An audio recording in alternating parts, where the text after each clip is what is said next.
This is about freedom, ultimately. Whether you want to live in a society that embraces innovation and free speech and freedom or not. And I'm certainly glad to live in a country that does that.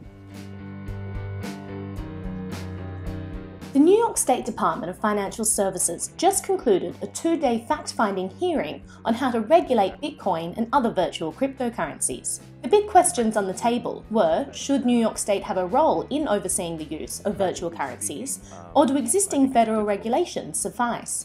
Right now, the regulation of virtual currency industry is still akin to a virtual Wild West. That lack of regulation, however, is simply not tenable for the long term. Let's just understand what we're trying to do with Bitcoin. We're trying to create a world where transactions can move globally for free, okay? And making these companies hire, some outsourced compliance firm is a bad idea.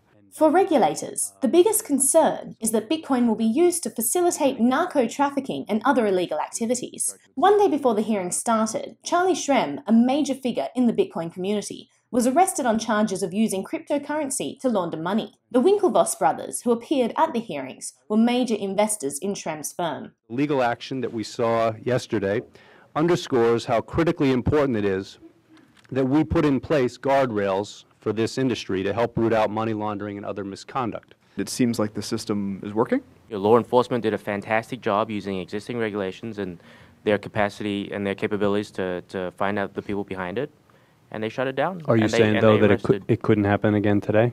My point is that, you're asking how can we control this, and my answer is it appears to have been controlled. At a later session, 2 top law enforcement officials directly involved in these money laundering cases expressed the opposite view. I don't think the fact that we have made significant cases and arrests in this arena means that it's all under control.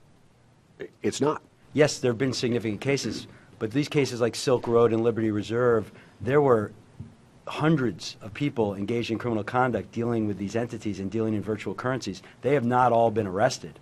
What sorts of rules are needed to help combat money laundering that don't already exist on the federal level? The participants offered few specifics. Overall, Bitcoin investors expressed hope that new regulations will be written broadly enough that they don't halt innovation or drive the industry abroad. Over time, the regulators are going to have to come up with a way to treat Bitcoin that is balanced and thoughtful, but also recognize that this is a global phenomenon. The companies are going to get created.